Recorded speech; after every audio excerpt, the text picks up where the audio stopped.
네, 안녕하세요. 안과의상 정의상입니다. 오늘은 저희 안과의상 채널 개설한 이후에 첫 번째 손님을 초대를 했습니다. 어떤 사람을 유튜브에 초대를 해서 얘기를 나누면 좋을까 고민을 해보다가 제일 먼저 떠오른 사람이 우리 임동희 교수였어요. 본인 소개 한번 해주시겠어요? 안녕하세요. 삼성서울병원 안과 전환부 파트를 맡고 있는 임동희라고 합니다. 정의상 교수님 밑에서 이제 레지던트 펠로우 하고 계속 삼성서울병원에서 근무를 하고 있고요. 이렇게 초대해 주셔서 감사합니다.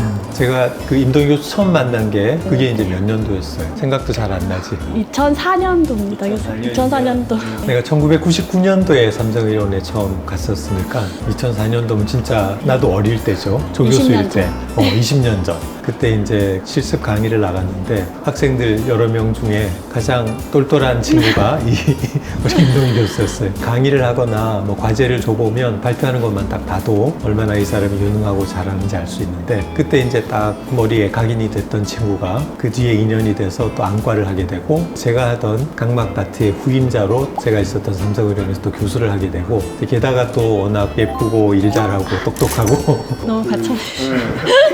교수님께 원장님은 어떤 교수님이셨나요? 너무 부담스럽다. 여기서 떼놓고 나쁜 얘기는 못 할 거야. 제가 사실은 이런 방송 촬영도 그렇고요. 누군가 앞에서 얘기하고 발표하고 하는 거를 그렇게 좋아하지 않습니다. 근데 교수님 제안을 딱 듣고서 제가 너무 흔쾌하게 진짜 왔을 정도로 저한테는 굉장히 고맙고 아까 학생 때 말씀을 하셨는데요. 그게 이제 PBL이라고 하는 수업이거든요. 학생들이 이렇게 그룹을 지어서 튜터로 이제 들어오시고 저희한테 이제 뭔가 가르쳐 주시고 저희가 이제 공부한 걸 또 발표하고 이렇게 하는 수업이었는데 그때 제가 본 이제 교수님 굉장히 멋있으셨어요. 안과 의사가 정말 멋있구나. 나도 저렇게 멋있는 의사가 되고 싶다라고 생각을 했을 만큼 저한테는 의대생 시절에 제 롤모델처럼 자리 나 때문에 잡았던 안과를 했을 수도 있겠네 그렇지, 그러면. 그럼요, 교수님. 교수님 레지던트 때도 그렇고 펠로우 때도 그렇고 수술하시는 걸 계속 보면서 배웠습니다. 지금 제가 가지고 있는 많은 부분이 교수님께 저한테 알려주신 기술, 지식 이런 것들이고 수술들 같은 경우는 비디오라든지 교과서라든지 책을 통해서 배우는 경우가 굉장히 많습니다. 근데 저 같은 경우에는 워낙 이제 새로운 수술도 많이 하셨고 큰 수술도 많이 하셨고 옆에서 보면서 직접 배울 수 있다는 게 굉장히 큰 행운이었습니다. 그리고 워낙 잘 하셔가지고요, 수술을. 그 덕분에 저도 이제 잘 배워서 잘 하고 있고 이제 그런 것들이 저한테는 값을 매길 수 없는 굉장히 큰 재산인 것 같아요. 촬영을 위해서 얘기를 하는 게 아니라 제가 뭐 교수 생활하면서 그렇게 뭐 많은 걸 남긴 건 없지만 이렇게 훌륭한 제자를 한 명이라도 만들었다는 게 저로서는 굉장히 이렇게 흐뭇한 일이라고 볼 수 있죠. 열심히 하겠습니다. 제자분이 여러 명 계시잖아요. 네, 그 중에 네. 제일 있는 네. 다른 분들은 어떻게 생각하시나요? 근데 뭐 그건 뭐 어쩔 수 없어요. 사람에 대한 선호도는 뭐 어쩔 수 없는 거잖아요. 일할 때도 그렇고 연애를 할 때도 그렇고 인간관계에서 내가 조금 더 좋아하고 애정이 가는 사람이 있을 수 있는데 그중에 이제 최고는 임동희 교수고 또 있잖아요. 우리 신동훈 선생. 우리 신동훈 원장도 굉장히 제가 아끼던 사람 중에 한 명이었고 그래서 지금 와가지고 또 일을 같이 하고 있고 임 교수는 또 대학에서 자기 역할을 하고 있고 제가 아까도 얘기했지만 저는 개인적으로는 아끼는 후배이기도 하지만 어떤 면에서는 좀 존경하기도 합니다. 훌륭한 교수님인데 네. 선생님 안과로 오시라고. 나는 가끔씩 얘기하지.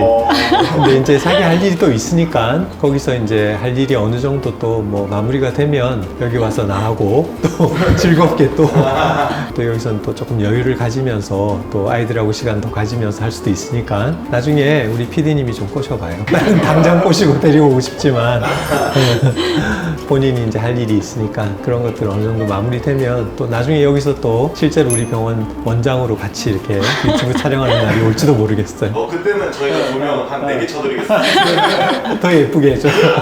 그러면은 네. 교수님께서는 대학병원에 계시는 이유가 어떤 걸까요? 사실은 나 꼭 대학에 남아야겠다 이런 다짐을 가지고 뭔가 있었던 건 사실 아닌 것 같아요. 그냥 있는 자리에서 이렇게 하다 보니까 사실 제가 변화를 조금 이렇게 즐기는 스타일은 아니거든요. 그냥 계속 뭐 레지던트하고 펠로우하고 이제 교수 관련하고 이렇게 하다 보니 계속 같은 자리에서 있었고 또 이제 거기 있으면서 지금 교수님께서 저를 이렇게 제자로서 키워내신 것처럼 저도 제가 레지던트들이나 학생들한테 뭔가 가르쳐주고 이제 하는 그런 또 이제 즐거움이 있고 아까 이제 처음에 말씀을 주셨던 뭔가 이제 각막 이식이라든지 좀 어려운 수술들 다른 데서 해결할 수 없는 환자분들을 이제 제가 어떻게 보면 거의 마지막이잖아요. 해결을 하고 환자분들한테 그 해답을 드리는 역할을 하느라 지금 대학에서 이제 열심히 제 나름의 일을 하고 있는데 말씀하신 것처럼 또 힘든 면이 없지 않아 있습니다. 힘들어요. 이그 환자 제가 잘 보고 알죠. 연구하고 교육하고 이렇게 다 하는 게 그리고 저 육아도 하고 하려면 이제 그러니까. 힘든 것도 있고 해서 이제 그런 것들을 잘 이제 조화롭게 어떻게 해결해야 하나 이제 그런 부분이 또 저의 하나의 고민이긴 합니다. 전공의들 이렇게 교육을 하다가 보면 그중에 이제 임 교수처럼 좀 특출난 친구들이 눈에 띄거든요. 물론 기회가 안 되는 경우도 있지만 기회가 닿게 되면 교수를 하게 돼요.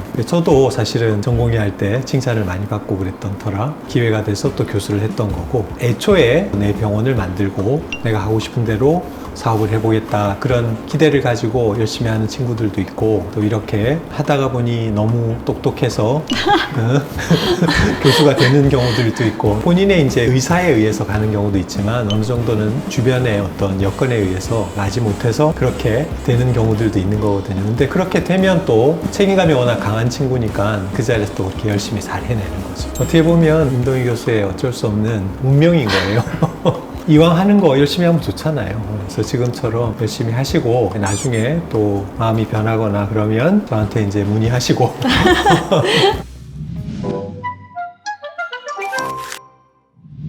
대학병원에 계실 때 에피소드 같은 건 에피소드? 드라마에 나올 것처럼 큰 에피소드 그런 건 없었던 것 같은데 첫 백내장 수술을 제가 레지던트 4년차 때 시작을 했었습니다. 잘 했어요.